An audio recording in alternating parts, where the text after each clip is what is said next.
정말 이 시간 놀라운 주님의 사랑, 정말 저희의 삶을 변화시킬 주 예수 그리스도의 그 사랑을 전심을 다해 찬양합니다. 놀라운 주의 사랑 영원하시도다. 십자가 자비로 나타내셨네.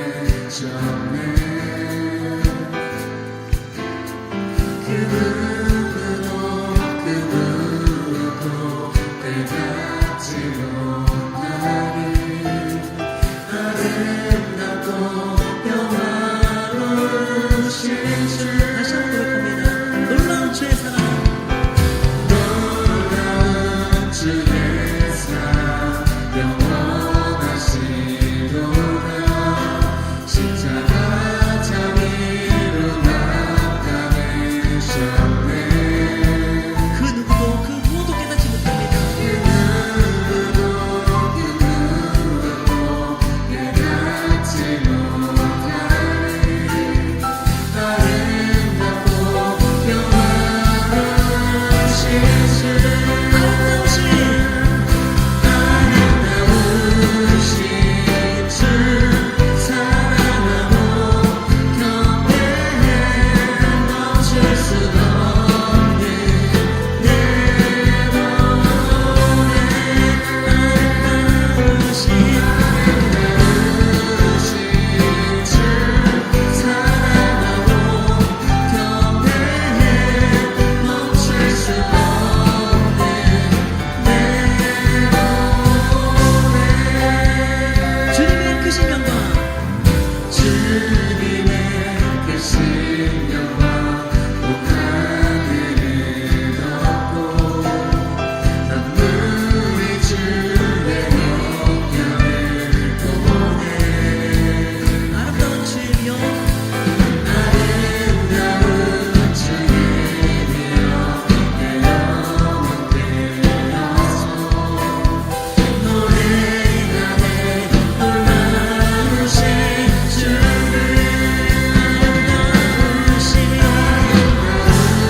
오시네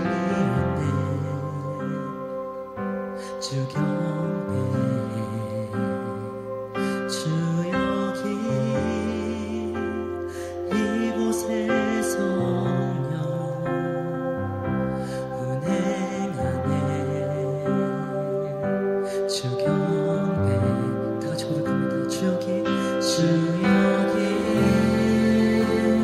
우리와 함께 오시었네 주 곁에 주 여기 이곳에 성령 주 여기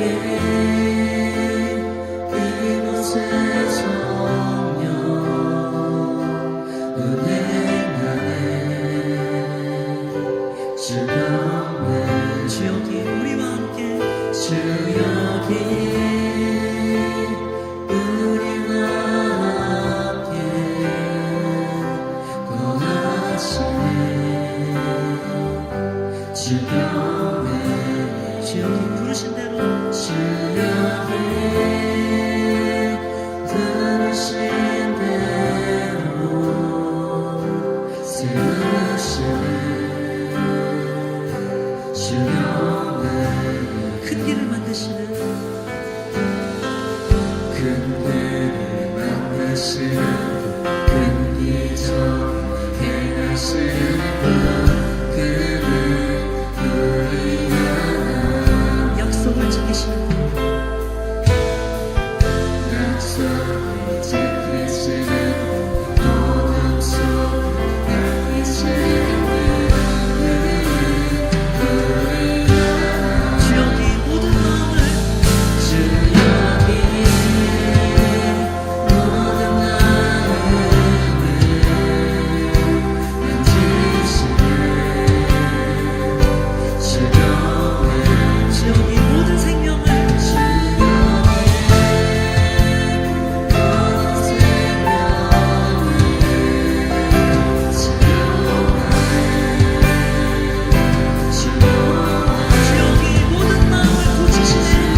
볼 수 없을 때에도 내가 느낄 수 없을 때에도 그는 결코 쉬지 않네.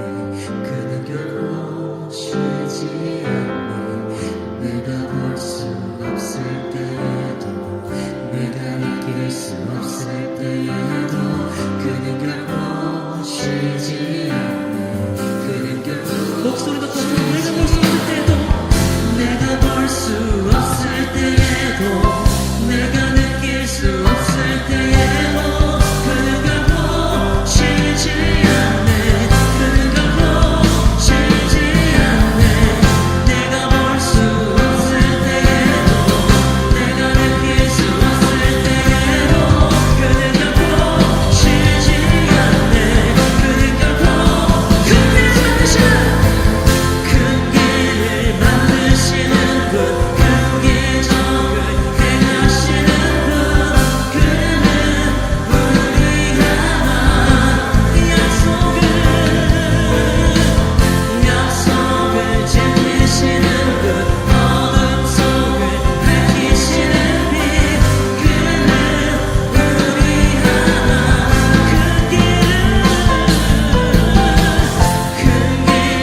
만드시는 분 큰 기적을 행하시는 분 그는 우리 향한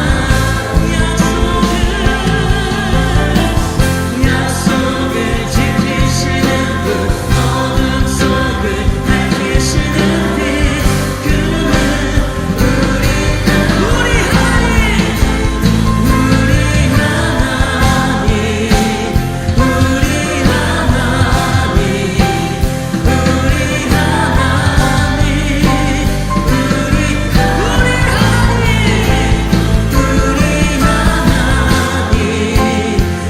우리 하나님 우리 하나님 우리 마지막으로 전심을 다해 선포합니다.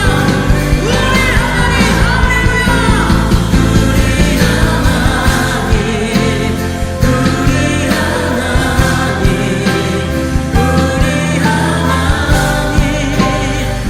우리 하나님 우리 하나님 정말 저희가 볼 수 없을 때라도 느낄 수 없을 때라도 정말 주님께 순종하며 나아가길 원합니다. 세계 비전의 사명을 가지고 정말 주님께 나아가길 원합니다. 정말 저희들의 교만한 마음을 모두 내려놓겠습니다. 경건한 마음을 가지고 주님께 온전히 나아가겠습니다. 우리 이러한 기도 제목으로 통성으로 기도합니다. 주여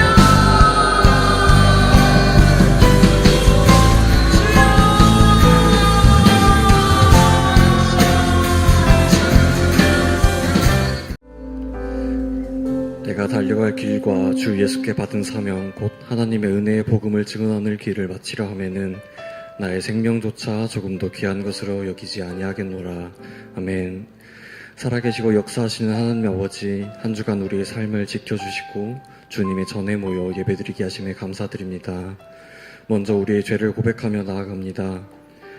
한 주간 분주한 삶을 핑계로 하나님 앞에 타협하고 갈급한 마음을 세상 것들로 채워넣으려 한 우리의 모습을 고백합니다.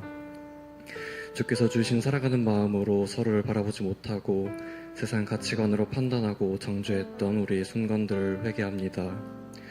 이 시간 우리에게 회개의 심령을 허락하사 기억하지 못한 죄까지 낱낱이 고백하게 하시고 모든 문제를 하나님께 맡겨드리고 쉬지 않고 기도하며 말씀을 붙잡아 나아가게 하여 주시옵소서. 우리 교회의 비전을 위해 기도합니다. 주께서 우리 교회에 주신 비전으로 하나된 성도들이 같은 말, 같은 마음, 같은 뜻으로 두 날개 1500 비전을 향해 달려가게 하여 주시옵소서. 준비 중에 있는 15호 선교사님이 말씀 안에서 강력히 훈련되게 하시고 주께서 매 순간 함께 하시어 두려움과 흔들림 없이 강인하게 부르심에 순종하며 믿음으로 나아가게 하여 주시옵소서. 또한 온 성도들이 기도와 물질로 보내는 선교에 동참하여 함께 제자 삼는 세계비전을 이뤄가는 영광을 누리게 하여 주시옵소서. 사역의 방학기간 중에 있습니다. 이 기간 동안 우리의 마음을 다잡고 가을 사역을 기도로 준비하는 시간 되게 하시고 그 과정 가운데 은혜와 기쁨이 충만하게 하여 주시옵소서. 특별히 청년공동체 여름 수련회가 그의 나라를 위하여라는 주제로 준비되고 있습니다. 모든 과정을 주께서 주관하여 주시고 하나님의 부르심에 대한 비전을 확립하고 치유되며 하나 되는 수련회가 될 수 있도록 허락하여 주시옵소서. 교회 공동체를 위해 기도합니다. 세상의 눈을 살피고 세상 것들을 바라보는 것이 아니라 하나님만을 바라보고 믿음으로 하나 되어 주께서 보시기 기쁘신 공동체가 되게 하여 주시옵시고 낮은 곳에서 서로를 섬기는 사랑의 공동체가 되게 하여 주시옵소서. 삶의 연단된 자리 가운데서도 주께서 주신 비전과 부르심을 잊지 않고 구별된 삶을 살아가는 지체들 되게 하시고 말씀과 기도로 무장하여 넘어져도 다시 일어나 더욱 장성하게 하여 주시옵소서. 교회의 리더 되시는 담임 목사님을 위해 기도합니다. 목사님의 영력과 체력을 넘치도록 부어주시어 사역에 지침 없도록 붙잡아 주시고 성령의 능력과 지혜로 충만하게 하시어 주님의 말씀을 온전히 선포할 수 있게 하여 주시옵소서. 그 가정 안에 사랑과 평강이 넘쳐나게 하시고 주님의 권세와 영광이 풍성히 나타나게 하여 주시옵소서. 드려지는 예배를 위해 기도합니다. 예배를 준비하는 모든 손길들을 기억하시고 축복하사 더욱 능력 부어주시고 맡긴 사명을 기쁨과 감사함으로 감당하게 하여 주시옵소서. 성령의 능력으로 말씀 선포되어 심령이 회복되고 말씀의 은혜를 풍성히 누리는 은혜 예배되게 하여 주시옵소서. 마치는 시간까지 우리의 생각과 마음을 온전히 주님께 내어드리기 원합니다. 이 시간 주신 은혜가 지식으로서 남는 것이 아닌 마음으로 알게 하시고 그 마음 붙잡아 한 주간 보내신 자리에서 맡기신 사명 다할 수 있도록 허락하여 주시옵소서. 감사드리며 사랑과 은혜가 많으신 예수 그리스도의 이름으로 기도드립니다. 아멘. 부르심에는 후회하심이 없다. 저는 이번 아우리치를 통해 하나님 나라와 선교의 행복을 누리게 되었습니다. 저에게 아우리치는 핑계와 합리화로 차일피일 미루던 과제와도 같은 아우리치였습니다. 해마다 2번의 신청이 있지만 처한 환경과 상황에 치우쳐 매번 때가 되면 가겠지 하는 마음으로 내 생각에 갇혀 내려놓았습니다. 이번에는 때마침 직장을 쉬고 있었고 세계비전 제자대학 2학기 재훈련을 통해 제자 삼는 세계비전과 두 날개의 결론이 연합선교임을 깨닫는 은혜를 주시며 기대하는 마음으로 아우리치를 신청하게 하셨습니다. 첫날 출국해 도착한 필리핀 공항은 쏟아붓듯 내리는 비로 인해 이동이 쉽지 않은 예상치 못한 어려운 상황들이 펼쳐졌습니다.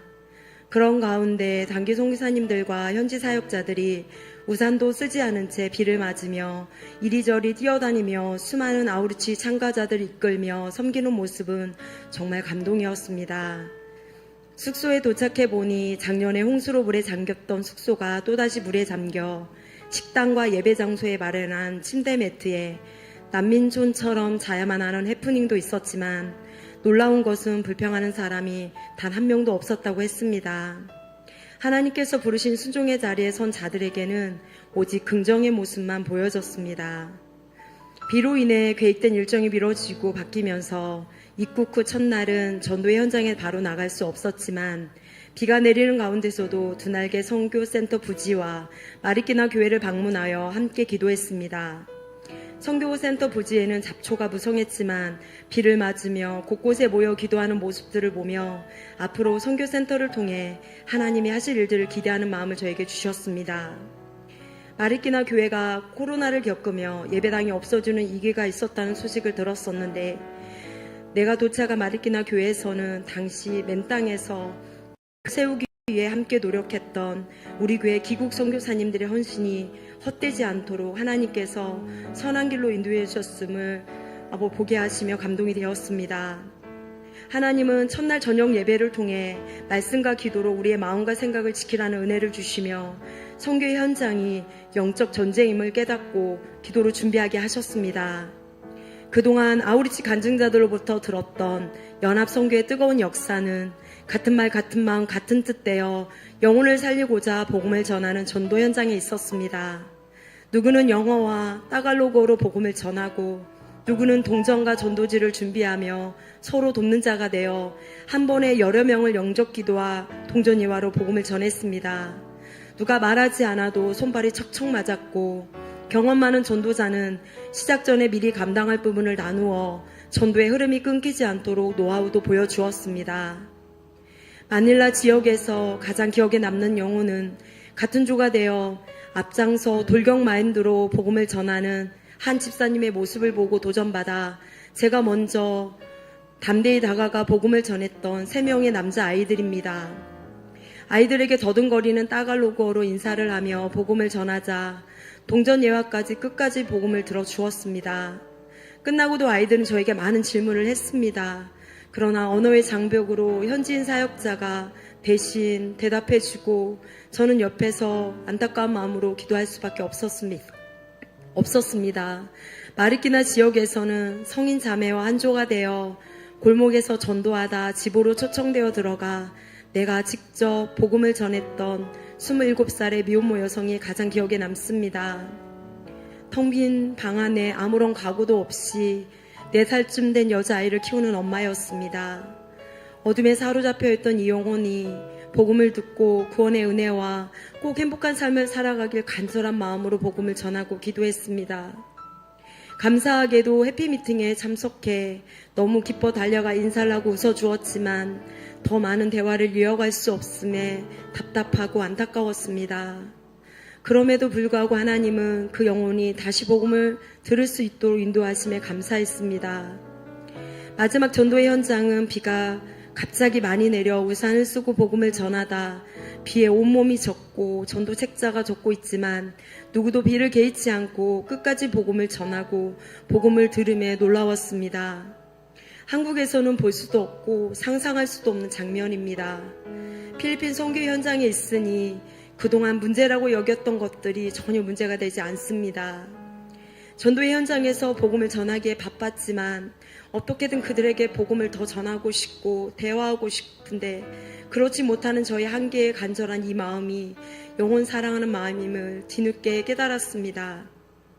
이번 아우치를 통해 가난과 음란과 미혹의 영이 가득한 필리핀 땅과 그들의 영혼을 사랑하시는 하나님의 마음이 복음을 전할수록 더 느껴지며 내가 하나님과 가까이 있음을 발견하게 되었습니다. 목사님의 말씀을 들으며 해마다 2번의 아우리치로 필리핀 땅을 준비하고 계시는 하나님의 일하심이 느껴졌고 그 영광스러운 자리에 내가 있고 복음을 전하며 쓰임받고 있음에 감사했습니다. 이른 아침부터 늦은 저녁까지 일정을 감당하기에 몸은 피곤하지만 조별로 모여서 나눔을 할 때면 모두가 기쁨과 감사를 고백하며 영적 전우회를 느낍니다. 저는 그 순간 제 아들이 힘든 상황 속에서도 아우리치를 3번이나 갔던 이유와 선교사로 헌신의 마음을 왜 했는지를 발견할 수 있었습니다. 저녁 예배에서는 찬양을 통해 하나님 앞에서 기뻐 뛰며 춤추는 다윗과 같게 하시고 선포되는 말씀은 성령의 조명하심을 통해 마음과 생각을 다스려 주시는 것을 경험했습니다. 마치 제가 주일 예배를 위한 도구 기도를 감당하는 팀장으로서 예배의 중요성을 깊이 깨닫고 돌아가서 다음 가을 사역을 어떻게 준비해야 할지를 인도해 주시는 것만 같았습니다. 아우리치가 은혜 중에 진행되던 중 한국에서 친정아빠가 추석 중에 산소호흡기를 꽂아야 할 정도로 어려운 순간이 있었다고 소식을 접했지만 순간 찾아오는 어려운 마음을 하나님이 다스려 주시며 걱정하지 말라고 위로해 주셨습니다. 예배하면서 제가 깨달은 하나님의 나라는 문제가 없는 나라가 아니라 하나님이 그 문제를 다스리고 통치하시는 나라임을 믿음으로 깨달으며 세상이 줄 수 없는 평강을 누리게 하셨습니다. 셋째 날 감당하게 된 퍼포먼스는 예술적 은사가 없는 저에게는 순종하여 섰지만 마음의 부담이 컸었는데 오히려 현장에서 돕는 은혜를 통해 그 기쁨을 온전히 누리도록 마음을 다스려 주셨습니다. 함께 참여하신 목사님의 헌신된 모습과 실수하지 않고 잘하려는 부담을 내려놓고 온전히 이 시간을 누렸으면 좋겠다던 함께하는 동역자의 조언은 큰 힘이 되어 주었습니다. 마지막 헌신의 밤 예배 때는 저의 부족함을 발견하는 힘든 직면도 있었습니다. 함께 참석한 청년이 하나님이 주신 영혼 사랑하는 마음으로 눈물을 흘리며 나눔을 할 때면 함께 공감도 되고 눈물을 흘리지만 정작 내 안에는 동일한 영혼 사랑하는 마음이 부족하다고 느껴졌습니다. 기도짝들과 함께 기도했던 저의 기도 제목을 찾아보니 영혼 사랑하는 마음을 달라고 기도하지 못했음을 발견하고 하나님은 다시금 필리핀 아우치를 사모하고 도전하는 마음을 저에게 주셨습니다.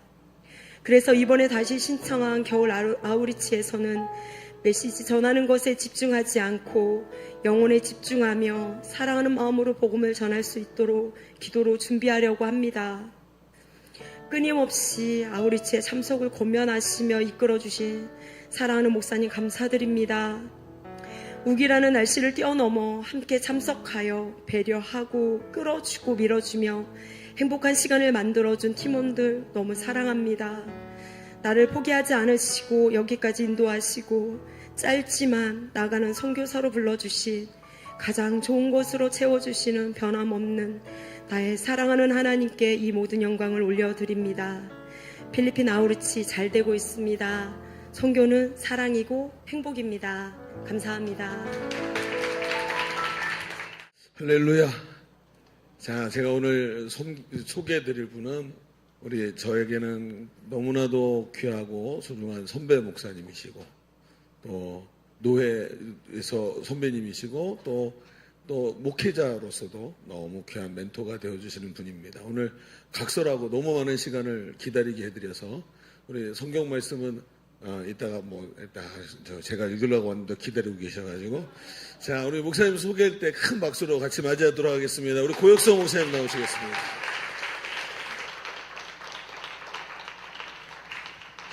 할렐루야. 아유, 장로님들, 청년들이 이렇게 계셔서 반갑습니다. 예.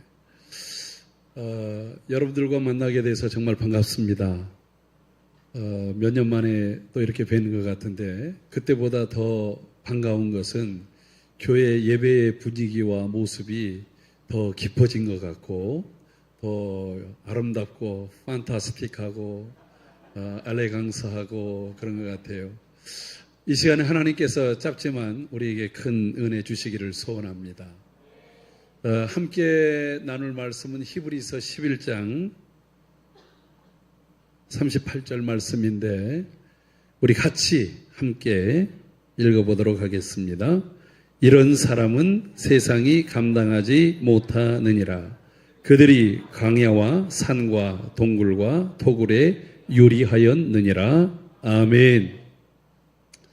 여러분들이 수련회를 앞두고 있다고 들었습니다. 그래서 수련회에 대한 작은 안내자, 또 갈라디아에서 보면 옛날 성경에는 몽학 선생이라고 얘기를 했습니다. 사실 제가 어리석지만 그래도 여러분들보다 먼저 가본 것을 슬쩍 이야기해 주는 정도의 그런 역할을 하려고 합니다. 오늘 그래도 함께 나눌 이 말씀의 제목을 저는 믿음의 영웅이라고 정했습니다.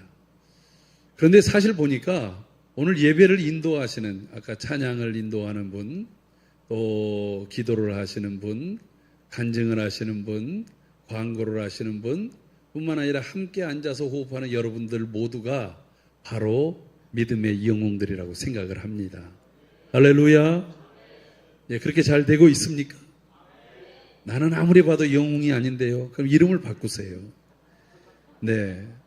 왜냐하면 지금은 정말 영웅이 필요로 한 시대입니다.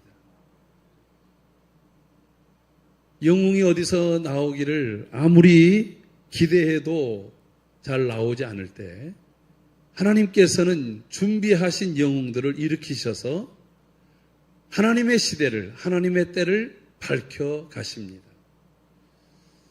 근데 이제 성경 안에서에 있는 여러 인물들을 가지고 오늘도 얘기 속에서 나타날 수 있지만 오늘 이 시대에 성경 이후에 그 성경에 집어넣을 만한 그러한 사람들의 이름이 기록되어지고 발견되고 그리고 거기에 나도 함께 동참할 수 있다고 한다면 오늘 하나님이 우리에게 주시는 최고의 은혜의 시간이 되지 않겠나 싶습니다. 여러분, 왜 지금 이 영웅이 필요할 때입니까? 야고보서 5장 17절, 18절 보면 이런 말씀이 있습니다. 엘리야는 우리와 성정이 같은 사람이로되 그가 비가 오지 않기를 간절히 기도한 즉 3년 6개월 동안 땅에 비가 오지 아니하고 다시 기도하니 하늘이 비를 주고 땅이 열매를 맺었느니라. PPT가 돼 있으면 이렇게 넘겨주시면 감사한데 여러분, 엘리야라는 사람을 아십니까? 그 시대가 가장 타락했던 시대입니다. 아합이라고 하는 사람이 북이스라엘을 다스릴 때였습니다. 하나님을 믿는 사람들은 그냥 전부 잡아 족치고 죽이고 옥에 가둔 때였습니다. 믿는다라고 말을 못합니다. 제사장들은 다 남유다로 도망쳐 버렸습니다. 그 땅을 기업으로 받은 사람들은 지도자 한 사람 때문에 그 시대는 점점 어두워지고 하나님이 아닌 바알과 아세라를 섬기고 나라는 타락해집니다. 그래도 초창기는 이 북이스라엘이 부강했답니다. 왜냐하면 이세벨이 시돈 여인인데 이 시돈이라고 하는 나라가 해양 무역을 하고 금과 은과 이런 것들이 많은 것이 이 북이스라엘에 유입됐기 때문에 그렇습니다. 북이스라엘은 늘 테러와 암살에 의해서 나라가 불안했는데 아합 때 22년 동안 철권 통치로 나라를 안정시키니까 나라는 타락하지만 안정된 거예요. 먹고 살만하죠. 돈이 있죠. 더 이상 테러에 의해서 안 죽죠. 사람들이 거기 적응하는 거예요. 근데 문제는 악으로 더 빠졌다는 거예요. 그 시대에 단 한 사람, 엘리야라는 사람이 분연히 일어나서 말합니다. 내 입에서 말이 나오기 전까지는 이 땅에 비와 이슬이 내리지 않는다. 사람들이 비웃었습니다. 그런데 그때로부터 비가 안 내립니다. 원래 비가 많이 내리지 않은 곳이에요. 근데 이슬도 안 내립니다. 3,000m가 넘는 헬몬산에서 매일 만년설에 의해서 기온 온도 차이에 의해서 이슬이 땅을 적실 정도로 오는데 사라진 거예요.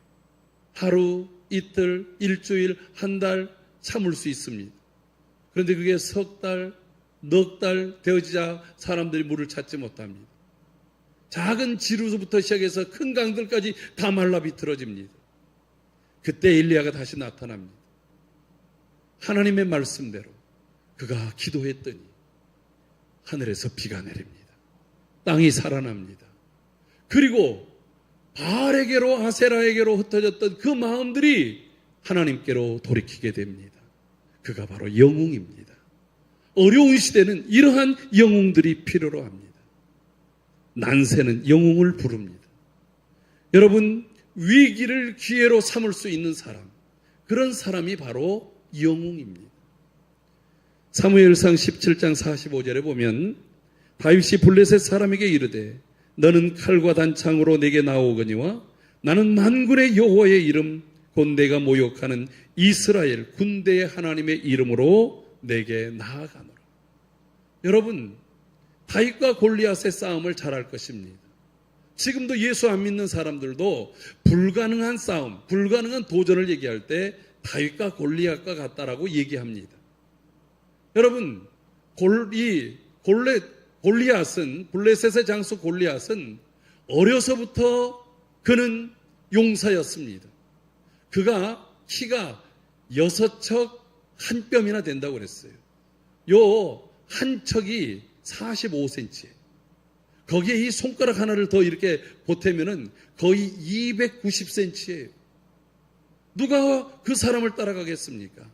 그냥 키만 허우적대는 것이 아니라 온 몸이 날렵하고 싸움에 능하고 거기다가 여러 가지 갑옷들로 쇠로 다 무장된 사람입니다. 머리에는 투구를 썼습니다. 그에게는 작은 약점도 보이지 않았습니다. 다윗은 짝대기에 양들 칠 때 가지고 있었던 물맷돌 5개 가져갔어요. 여러분, 왜 다윗이 물맷돌 5개를 가져간 줄 아십니까? 성경에는 안 나와 있어요. 그런데 이 골리앗 더불어서 블레셋의 장수가, 블레셋이 5족속인데 5족속에서 나온 장수 나머지 4명이 더 있어요. 그러니까 아마 다윗은 내가 이 물맷돌로 이런 돌로 한 놈씩 까리라, 이런 생각을 가졌던 것 같아요. 천국 가면 꼭 다윗에게 한번 물어봤어요. 그런데 하나님은 5개도 필요 없어요. 단 1개면 돼요. 한 놈만 까면 되는 겁니다. 할렐루야. 다윗이 가지고 간 것이 무엇입니까? 이 영웅이 가진 것, 이 위기, 사울 왕으로부터 비롯해서 모든 장수들과 군인들이 다 꿩처럼 머리를 쳐박고 숨어 벌벌 떨고 있을 때 분연히 일어섰던 이 다윗 한 사람이 이스라엘을 역전을 만든 것입니다. 사기를 주고 용기를 주고 이 전쟁이 완전히 뒤바뀌도록 만든 거예요. 우리 한국교회 위기가 있습니다. 이때에 모두가 숨어 있고 안에서만 큰 소리를 낼 때 바로 우리 예일교회 믿음의 청년들이 영웅이 돼서 이 시대를 다시 하나님의 교회를, 하나님의 나라를 역전시킬 수 있기를 바랍니다. 여러분, 이 시대가 영웅이 필요로 한 것은 영웅은 영웅을 낳습니다. 안녕. 괜찮습니다. 그거 없어도 돼요. 여러분, 이게 PPT 자료였는데, PPT가 영웅이 영웅을 낳는다는 게 무슨 말입니까? 앞에 잘하는 사람이 있으면 그 사람만 따라하면 돼요. 저는 우리나라가 지금 너무 좋아요. 왜 좋으냐? 모두가 다 시인이고, 모두가 다 음악가고, 모두가 다 화가고, 모두가 다 뛰어나요. 전부 셰프가 되기도 하고. 왜 그래요? 자, 여러분, 자, 밀가루 한 큰술, 또 뭐 한 큰술, 자, 여기다 조물조물 해가지고서 이렇게 하세요. 그러면 그 사람의 음식이 나와요. 자, 시를 이런 식으로 써보세요. 저희 교회 전도사님이 지난번에 책을 냈어요. 그래서 대단하다. 그랬더니 글을 쓰는 선생님이 가르쳐 주는 대로 해가지고 자기의 얘기를 썼더니 훌륭한 글이 됐더라고요. 할렐루야. 여러분들이 영웅이 되면 여러분들을 뒤이어서 따라가는 믿음의 세대들이 생길 것입니다. 우리에게도 그런 사람들이 필요로 하다라고 하는 거예요. 여러분, 우리나라의 차범근이라든가 박찬호라든가 박세리라든가 이런 사람들이 있기 전에는 그 메이저리그에 뛰어난 그런 곳에 우리는 안 되라고 생각했어요. 패배주의가 난무했습니다. 그런데 그런 사람들이 한 명씩 나서는 순간부터 또 다른 차범근이, 또 다른 박찬호가, 또 다른 박세리가 막 나오는 거예요.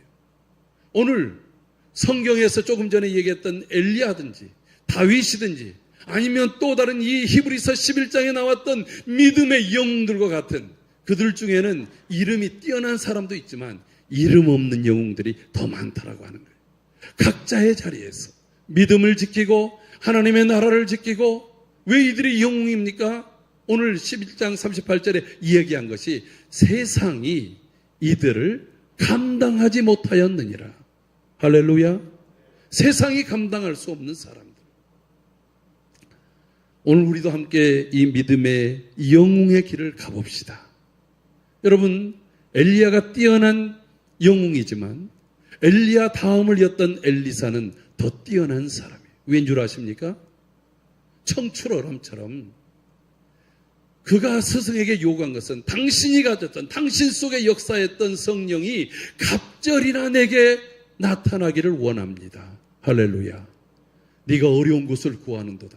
그러나 내가 이 일을 끝까지 보면 내게 이루어지려니와 그렇지 아니하면 아니 되리라. 여러분, 우리가 끝까지 이 말씀을 함께 가지고 나갈 때 그러한 믿음의 영웅으로 여러분들이 설 줄로 믿습니다. 저는 그 영웅을, 성경을 떠난 한 영웅을 여러분들에게 소개하려고 합니다. 그는 오늘 여러분들이 이번 수련회 때 만날 마두원 선교사님입니다. 영웅의 탄생. 제가 그 프레젠테이션을 보내드렸는데 아마 이게 커뮤니케이션이 안 된 것 같아요.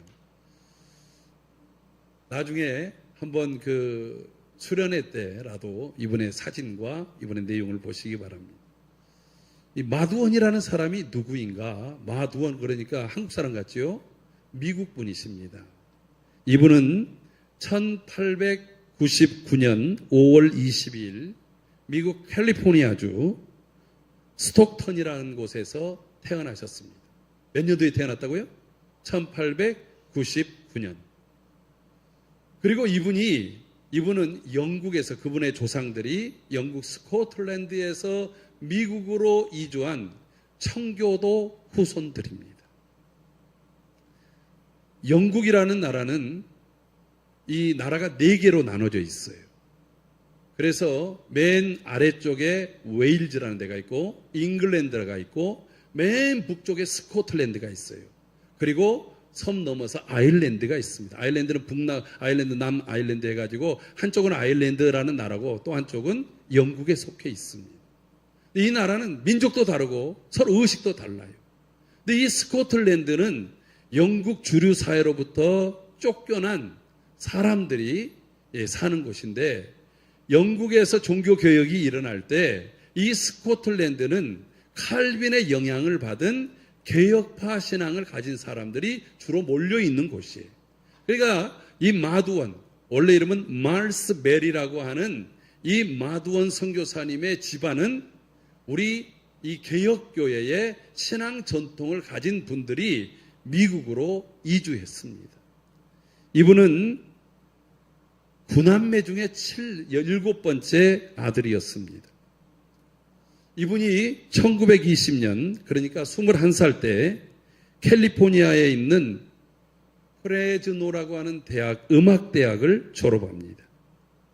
그리고 2년 뒤에 홀린이라는 여자, 나중에 마포린이라고 한국 이름으로 하는 여사와 결혼을 하는데 이분들은 다시 미국의 일리노주 시카고로 이주를 해서 그곳에서 시카고 셔도우 음악대학이라는 곳에서 공부를 합니다. 그리고 이들이 1926년부터 29년까지 그 학교를 졸업하고 나서 교수로 그곳에서 활동을 합니다. 한마디로 얘기하면 지금으로 말한다면 미국에서 또는 세계에서 최고의 음악대학이 바로 이 시카고 셔도우 대학이었습니다. 그곳에서 교수를 하고 있었어요. 그런데 그들이 이곳에서 이 시카고에서 생활을 하면서 시카고 키케로라고 하는 감리교회에서 신앙생활을 하는데 기도하는 중에 은혜를 받습니다.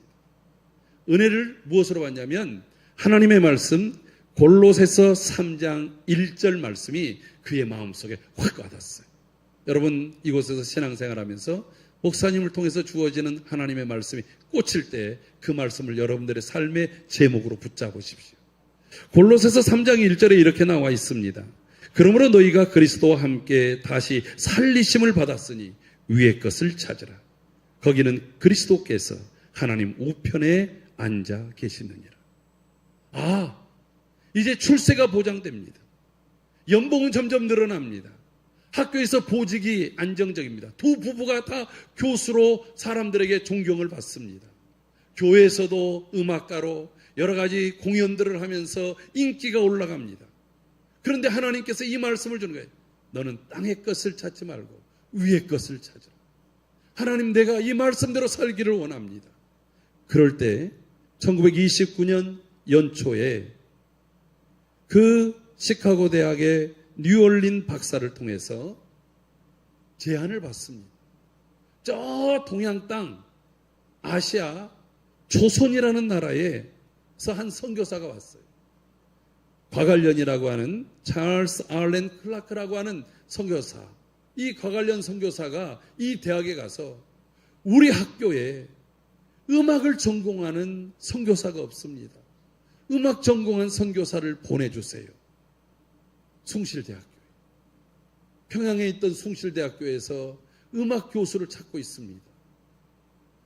이 뉴올린 교수가 지금 말스베리 마두원 선교사님한테 당신 혹시 조선이라는 나라에 가보지 않겠소? 자기는 지금까지 내가 선교사로 가겠습니다, 뭐 하겠습니다 이런 말을 해보지 않았어요. 근데 하나님께서 기도만 하면 위의 것을 찾아야지. 제가 위의 것을 어떻게 찾겠습니까? 그때 이 제안이 온 거예요. 이 제안을 하나님이 내게 주신 말씀으로 붙잡고 뒤도 돌아보지 않고 그 마포린 여사와 더불어서 둘이 결심합니다. 우리 함께 조선으로 갑시다. 그래서 1929년 마두원 선교사님은 자기 아들 주니어 말스베리와 더불어서 함께 조선으로 옵니다. 시애틀에서 출발해서 밴쿠버로 그리고 요코하마로 그리고 저 부산을 거쳐가지고 이제 오게 되어집니다. 여러분, 앞으로 4년 뒤면 이 마두원 선교사님이 대한민국에 선교사로 오신 지 100주년이 되어집니다. 저는 굉장히 이게 의미 있는 시간이라고 생각을 합니다. 왜냐하면 제가 지금까지 많은 선교사님들을 연구해 봤는데 우리가 선교사 하면 누가 생각납니까? 제일 먼저 우두 언더 셀러 아펜셀러, 이게 장로교와 감리교를 대표하는 선교사잖아요. 그런데 이 언더우드 선교사는 우리나라에서 한 20여 년 거하다가 미국으로 가셔서 1916년도에 돌아가십니다. 아펜셀러는 저 군산 앞바다에서 순직을 해요. 배를 타고 가다가 배가 이제 침몰돼 가지고 돌아가십니다. 근데 그분이 한국에서 계셨던 시간은 약 한 8년 정도밖에 안 돼요. 근데 우리의 뇌리 속에서는 한국 선교는 이 두 분이 다 한 것처럼 생각돼요. 그들보다 먼저 온 알렌이든지. 그런데 제가 연구해 본 결과 한국에서 가장 오랫동안 자기의 몸을 두고 활동하며 사셨던, 그리고 다방면에 가장 많은 활동을 했던 선교사님이 누구냐? 바로 이 마두원 선교사님. 이제부터 영웅 선교사로서의 사역을 보도록 하겠습니다. 그의 사역에 대해서는 1차, 2차, 3차 선교로 나누어 볼 수 있어요. 여러분 사도행전 읽다 보면 사도 바울도 1, 2, 3차가 나오잖아요. 실제적으로 4차 선교도 있어요. 서바나까지, 스페인까지 갔던 선교는 기록이 안 돼 있습니다.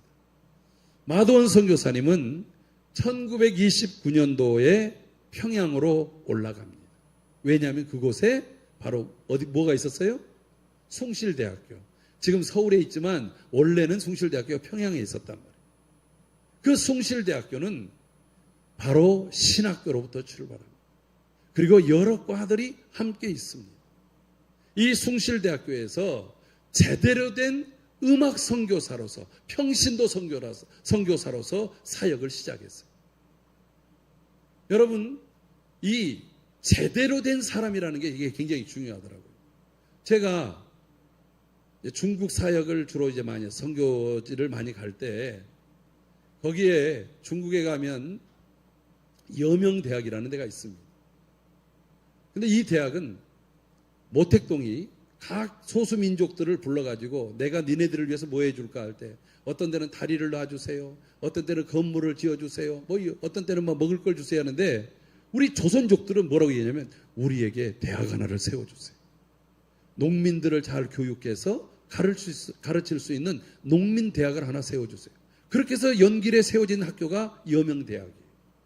근데 이 학교가 이제 도시화가 되고 그리고 또 점점 발전하다 보니까 그 동네에 있던 학생들이 다 떠나면서 학교가 운영이 안 돼가지고 저희 선교회에서 이곳에 학교를 지원하게 됐어요. 그래가지고 과를 늘렸습니다. 전국에서 올 수 있도록. 어떤 과를 늘렸느냐? 유아교육학과. 이곳에서 주일학교를 가르치는 선생님들을 키웁니다. 컴퓨터학과. 이제 세대가 바뀐 것을 이렇게 이제 적응할 수 있게 합니다. 그 다음에 또 한 학과가 있어요. 피아노학과. 이것은 찬송가 반주학과였어요. 그래서 지방교회, 가정교회의 곳들에 반주자가 없는 곳들에서 사모님들이, 그 다음에 일꾼들이 와서 그것에서 공부하는 동안 학비와 그리고 기숙사비를 저희가 제공을 했어요. 그런데 이제 교수가 문제잖아요. 피아노 반주학과에 주로 이제 미국이나 이런 데서 오셨던 선교사님들이 자기가 이제 바이엘 치고 체르니 한번 딱 치고 난 다음에 그런 분이 치니까 사람은 자기가 아는 것만큼만 가르쳐요. 경험한 것만 가르쳐요. 그래서 저희가 인천에 가면 찬양교회라고 있는데 거기에 지휘자며 음악 교수인 분이 계셨어요. 그분하고 같이 가서 저는 모세와 베토벤을 강의를 하고 이분은 그 반주 실습을 가르치는데 거기 이제 공안들이라든가 이런 사람들이 오면 얼른 베토벤 가르치는 것처럼 전부 교환들을 만들어 놓고 안 오면 이제 성경 공부를 하는 거예요. 그리고 실제적으로 이제 교수님은 학생들에게 반주를 하는 거예요. 자기가 쳤던 대로 띵땅 이러고 있잖아요. 그런데 말이에요. 이분이 먼저 시범을 보여줘. 마치 베토벤을 강조하다 보니까 여러분 찬송가에 베토벤 곡이 있습니까 없습니까? 있어요. 기뻐하며 경배하세 영광에, 이게 베토벤 교향곡 10번입니다. 영웅. 이것을 제가 영웅을 설명을 했더니 그 자리에서 빵빵빵빵빵빵빵빵 이렇게 치니까 놀라는 거예요. 그리고 한 2, 3분씩 그 반주하는 것을 잡아줬더니 반주가 달라지는 거예요.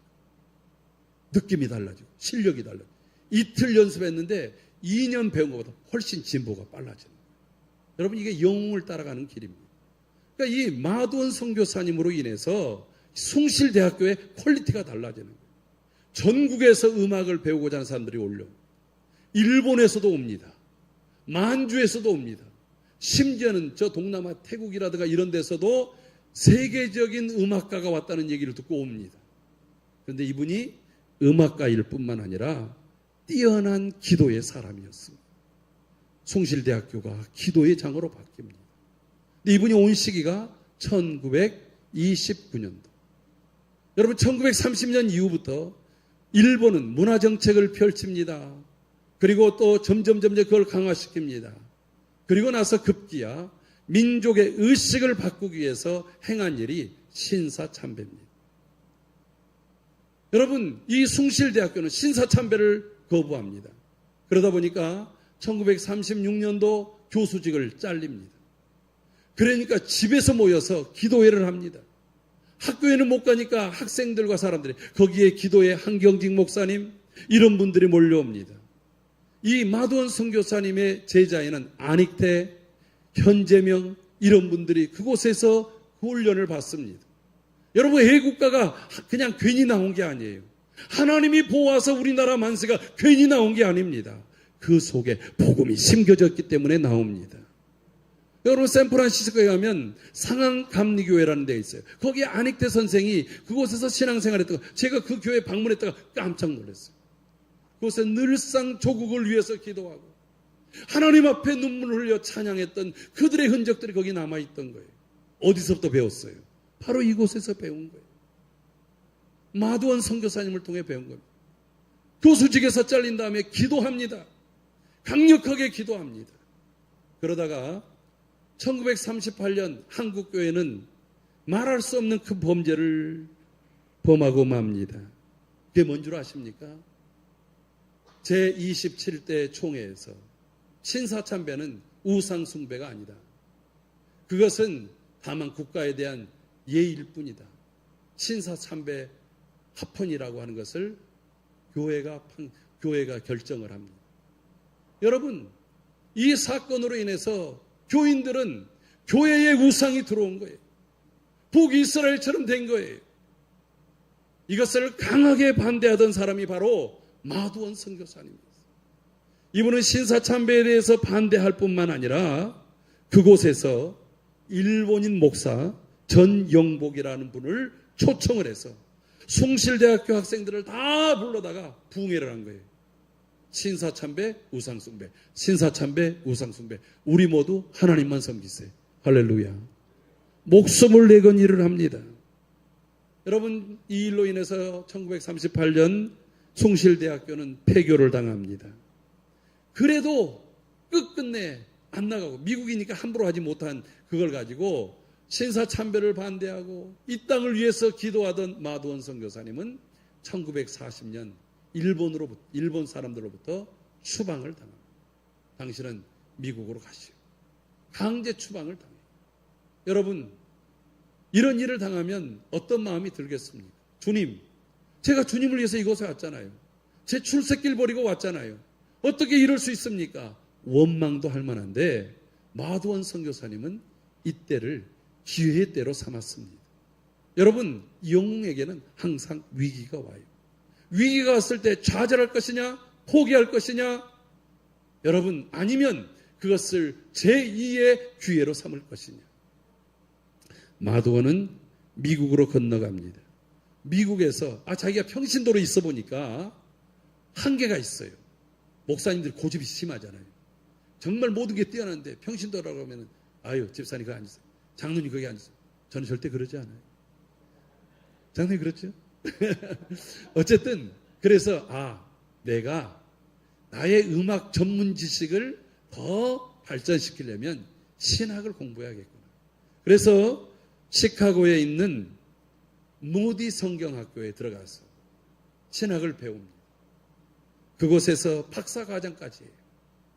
그의 심정은 여러분 무디가 얼마나 뜨거운 사람입니까? 무디 신학교가 얼마나 뜨거워요.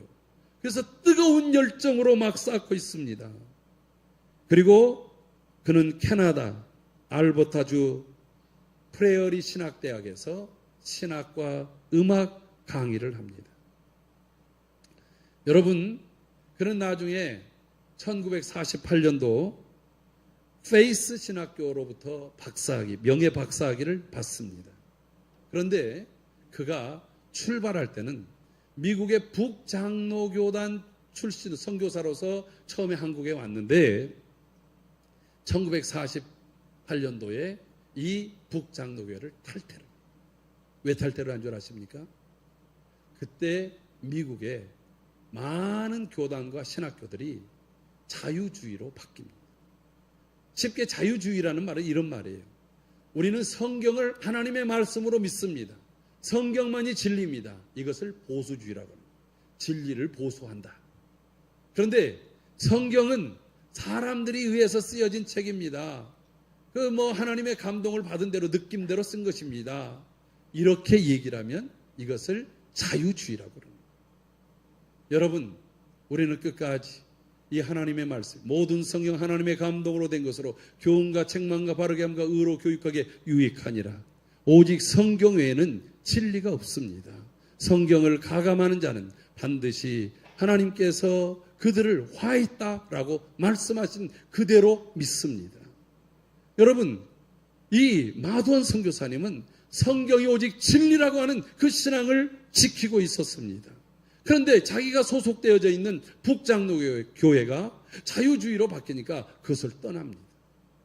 그리고 그때 오직 진리를 수호하겠다고 나선 웨스트민스터 신학교 출신의 한 목사가 있었습니다. 그는 맥킨타이어였습니다. 이 맥킨타이어 박사와 함께 손을 잡고 그가 다시금 성경의 진리대로 돌아가자는 운동을 합니다. 여러분, 미국에서 그렇게 있던 그가 대한민국이 1945년 8월 15일 날 해방이 되고 1948년도 8월 15일에 이제 정부가 세워졌다는 얘기를 듣고 다시 2차 한국으로, 이때는 대한민국으로, 할렐루야. 왜요? 국호가 바뀌었잖아요. 그래서 이때는 장로교 선교사이지만 독립장로교 선교사로서, 그리고 목사 선교사로서, 음악 선교사로서 그가 오게 되어집니다. 이때는 어디로 왔냐면 부산으로 왔어요. 그래서 먼저 부산에서부터 부산에다가 근거지를 삼고 거기서 사역을 합니다. 그렇게 하다 보니까 뛰어난 실력자가 왔으니까 신학적으로도 그리고 또 음악적으로도 쓰임새가 얼마나 많아요. 그래서 그때 고려신학교, 지금 고신대학에서 마두원 선교사를 붙여요. 여러분, 마두원 선교사님이 올 때에 단순히 신학과 음악만 가지고 온 게 아니에요. 선교사님들의 주머니에는 돈을 가지고 옵니다. 후원자들을 통해서. 그쪽에서는 작은 돈이, 선교지에서는 큰 역할을 하죠. 그래서 고신대의 거의 대부분의 재정과 고신대를 세울 수 있게끔 했던 그 원동력이 어디서부터 나오느냐? 마두원 선교사님을 통해서 나와요. 여러분, 그 족적이 얼마나 크겠습니까? 그러면서 1950년 6.25가 일어납니다. 여러분, 6.25 때 그는 구호와 그리고 또 말씀과 위로를 합니다. 심지어는 거제 수용소에 가서 거기에 갇혀있던 북한 의용군들에게 또 향해서 복음을 전합니다. 그런 활동들을 부지런히 하다가 그가 이제 선교 방향을 서울로 올라오게 되어집니다. 거점은 그곳에 두면서 선교에 이제 서울로 올라온 이유는 아까 맥킨타이어라는 사람이 이 세계가 자유주의의 물결로 휩쓰일 때 대한민국도 그런 영향이 있으니 당신이 그래도 믿음에 살고자 하는 사람을 붙들고 이 대한민국의 신학을 수호해 주세요. 그때 만난 사람이 바로 김치선 목사님입니다. 여러분 김치선이 누군지 모르죠? 저희 교단의 설립자입니다. 그리고 이분은 영재영 선교사라고 하는 선교사의 양아들이 돼가지고 일본 고베 신학 그리고 미국의 달라스에 가서 대한민국 최초의 구약 박사 학위를 받고 한국에 와서 300만 구령운동 2만 8천 동네에 가서 의무를 팔아 그리고 한국의 눈물의 선지자 엘리야라고 하는 그런 별칭을 받으면서 이제 신학교 운동을 하고 남대문 교회에서 사역을 했던 분이에요. 이분을 만나서 또 이 맥킨타이어와 함께 웨스트민스터 동기예요. 그러니까 함께 서로 마음을 모아서 이 땅의 구령운동과 이 땅의 진리 수호를 위해서 함께 힘을 썼어요. 그래서 모든 재정을 마두원 선교사님을 통해서 한국에 들어오면 그 돈을 가지고 신학교 운동을 해서 생겨난 것이 바로 우리의 출신인 대한신학교, 지금 안양대학교의 전신인 대한신학교를 세우게 됐던 원인이 거기에 있어요. 그래서 초대 이사장이 마두원 선교사님입니다. 뿐만 아니라 이제 북한에서 넘어온 숭실대학교에 여전히 가서 음악교수로 많은 재정을 지원합니다. 연세대학교에 가서 현대음악의 모든 것들을 가르칩니다. 그러니까 몸이 10개라도 부족할 정도로 그렇게 사역을 했어요. 그로 인해서 1961년 마두원 선교사님과 김치선 선교사님이 이 통합측과 합동측이 서로 싸워가지고 갈라질 때 야간 신학교를 배우고 있던 학생들이 갈 데가 없을 때 이들을 붙들고 만든 교단이 대신교단이에요. 근데 이 대신교단을 처음 시작할 때는 바로 맥킨타이어가 가지고 있었던 명칭대로 성경장로교회라고 하는 이름을 써서 이곳에 교단을 만듭니다. 그러니까 우리 교단을 만든 창시 1등 공신이 김치선과 마두원이에요. 근데 우리 교단은 지금까지 마두원에서는 쏙 빼고 말았어요. 그 이유가 1967년에 이 맥킨타이어와 김치선이 서로 갈등하면서 결별을 했어요. 두 사람이 결별하니까 교단이 결별된 거예요.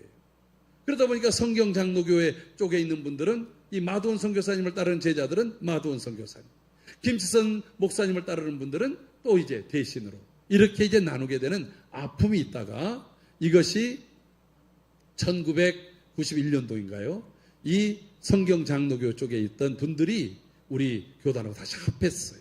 그래서 우리 교단의 동광원노회, 지금 현재 강원노회 분들 중에 상당수가 바로 우리 교단, 김치선 목사님의 제자들, 그리고 김치선 목사님들이 직접 세운, 이따가 한 26개의 교회를 개척을 했는데 그 교회를 담당하고 있는 분들이 우리 교단에 함께 일하게 됐어요. 제가 이렇게 말씀드린 이유는 뭐냐면 이분의 역할로 인해서 우리 교단이 생겨난 것입니다. 이분의 수고로 인해서 학교가 생겨난 것입니다. 그런데 이분이 6.25가 끝난 이후에 마지막 3차 선교로 강원도 홍천을 찾습니다.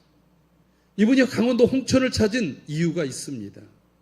이분은 성경대로 사는데 로마서 15장 20절 말씀을 그의 그냥 모티브로 삼았어요. 그 말씀이 이런 말씀입니다. 또 내가 그리스도 예수의 이름을 부르는 곳에는 복음을 전하지 않기로 힘썼노니 이는 남의 터 위에 건축하지 아니하려 함이라. 이분이 한국 선교를 어디서 할까 봤더니 큰 도심지 서울, 경기, 부천 밑에 다 내려갈 때까지, 그리고 강원도도 저 강릉, 속초, 울산 이 아래쪽으로 쭉 내려가는 데까지 다 교회가 있는데 교회가 제일 없는 지역이 가난한 지역, 강원도 홍천에서 고성으로 가는 데더라고요. 그래서 이분이 홍천 시내에 감리교 몇 군데 있고 이런 데들은 교회를 안 세우고 교회가 없는 지역을 찾아서 교촌이라고 하는 그곳에서부터 시작해서 교회를 세우는 거예요. 그러니까 이분이 차가 갈 수 있으면 차를 타고 가다가 교회가 없는 지역에 가서 전도를 하고, 그들 중에 예수 믿는 사람이 몇 명 생기면 자기가 교회를 한 15병에서 25병 정도 크기로 다 교회가 똑같아요. 이 설계가. 그래서 교회를 세워줘요. 그리고 거기다가 사람을 세우고 순회하면서 또 다른 데로 가요. 근데 이분이 가는 곳들이 지금도 여러분들이 이번에 가면 볼 수 있는 게 아주 골짝 지금도 산골짜기인 데들이 많습니다. 왜냐하면 남이 세운 터 위에는 내가 세우지 않고 복음이 필요한데 그래서 화전민들을 찾아갑니다.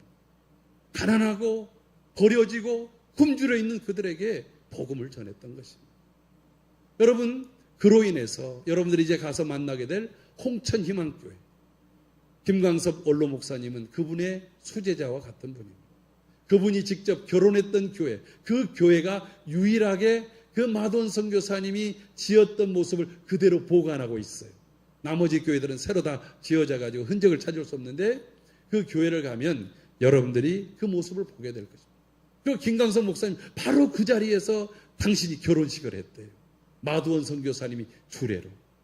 그리고 지금은 새로 지었지만 그 홍천희망교회가 바로 마두원 선교사님이 세웠던 그 자리, 나중에 봤더니 다른 목회자들이 그걸 팔아가지고 양계장으로 그리고 공장으로 됐던 것을 너무 안타까워서 그 자리를 사서 확장해가지고 지은 홍천희망교회. 여러분, 그 현장에서 그곳의 교회가 다시 세워질 때 마두원 선교사님이 어눌한 한국말로 설교를 하셨다는 거예요. 그러다가 1977년 홍천에서 서울로 오던 택시를 타고 오다가 기사가 추월했는데 마주오던 차하고 부딪혔는데 이분의 키가 워낙 한 거의 190 정도 되다 보니까 택시 기사는 살았는데 이분이 택시에 눌려가지고 순직을 하게 됩니다. 이분은 그래서 그 돌아가시고 나서 일산 공원묘지에 있다가 지금은 홍천희망교회 교회 묘지에 묻혀 계십니다. 그분은 79년에 약 한 78년, 79년 한국 나이로 삶을 사는 동안 한국에서 거했던 시간이 무려 40년이 넘습니다. 자기 인생의 대부분이 한국을 위해서 살았고 한국의 복음을 전했고 한국에서 자기의 심령을 이분이 가져온 그러한 돈을 가지고 곳곳마다 교회가 세워지고 그 학교들이 세워지고 그리고 많은 믿음의 일꾼들이 세워졌습니다. 그는 오직 나는 하나님의 말씀을 진리의 말씀으로 믿고 그 말씀에 순종하고 그 말씀에 따라갔더니 지금 마두원이라고 하는 선교사가 한국 선교사교회에 별로 잘 안 알려져 있지를 않습니다. 가치를 잘 조명을 안 합니다. 그런데 남은 알아주지 않더라도 제가 보는 견지에서는 최고의 선교사 중의 선교사가 바로 이 마두원이라고 생각을 합니다. 여러분들이 이번 수련회에 그의 길을 걸을 것입니다. 그가 세웠던 교회들을 볼 것입니다. 그리고 오늘 이 시대에 위의 것을 추구하는 사람들, 내가 그리스도의 복음을 끝까지 전하되 다른 사람들 터 위에 세우지 않고 하나님의 말씀에 순종해서 세워가는 그러한 믿음에 복된 예일교회 청년들로서 그 길을 걸어가는 저와 여러분들이 되기를 바랍니다. 영웅이 필요할 때 바로 여러분들이 그 영웅이 되기를 주님의 이름으로 축원합니다. 기도하겠습니다. 걸어가신 아버지, 오늘 짧은 시간 히브리서 11장 이후에 나온 믿음의 영웅을 발견해 봅니다. 그리고 우리가 그 길을 걷기를 원합니다. 오늘 믿음의 청년들이 함께 이제 이번 수련을 통해서 그 길을 밟으며 그를 생각하며 우리도 그 길을 걸어가며 더 빛낸 주의 일들을 이루는 삶이 될 수 있도록 역사하여 주시옵소서. 존귀하신 예수님의 이름으로 기도하옵나이다. 아멘.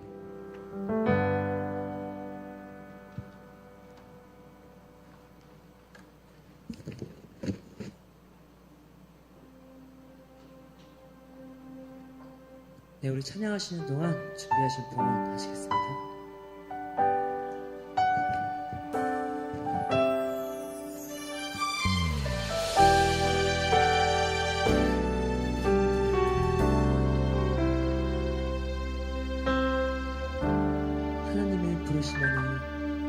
하나님의 부르심에는 후회하심이 없네.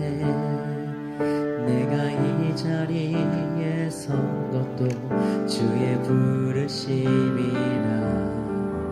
하나님의 부르심에는 결코 실수가 없네.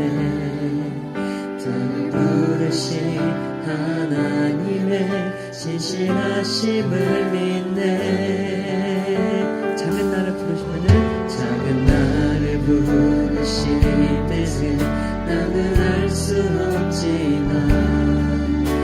오직 감사와 순종으로 주의 길을 가리라. 때론 내가 연약해져도 주님 날 도우시니 주의 놀라운 그 계획을 나는 믿으며 살리. 날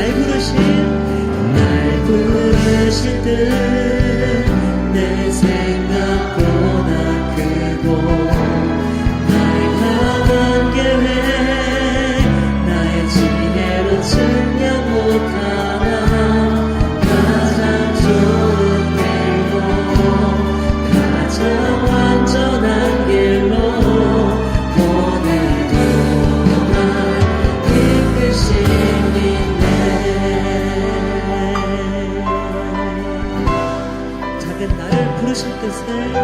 작은 나를 부르신 뜻을 나는 알 수 없지만 오직 감사와 순종으로 주의 길을 가리라. 때론 내가 연약해져도 주님 날 도우시니 주의 놀라운 그 계획을 나는 믿으며 살리.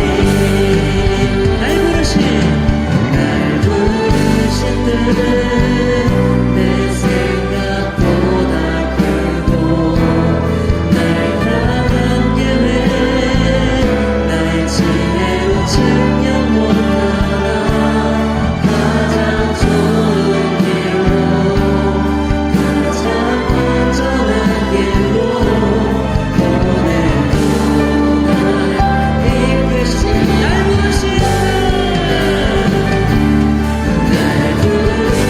뜻내 생각보다 크고 나의 강한 계획 나의 지혜로 증명 못하나 가장 좋은 길로 가장 완전한 길로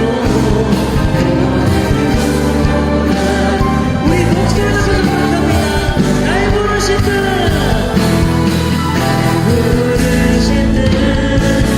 내 생각보다 크고 나의 강한 계획 나의 지혜로 증명 못하나 가장 좋은 길로 가장 완전한 길로 오늘도 날. 우리 마지막으로 전심을 다해서 날 부르신 뜻 내 생각보다 크고 나의 강한 계획 나의 지혜로 증명 못하나 가장 좋은 길로 가장 완전한 길로 오늘도 날 이끄시니. 신실하신 주를 찬양합니다. 신실하신 주를 찬양해.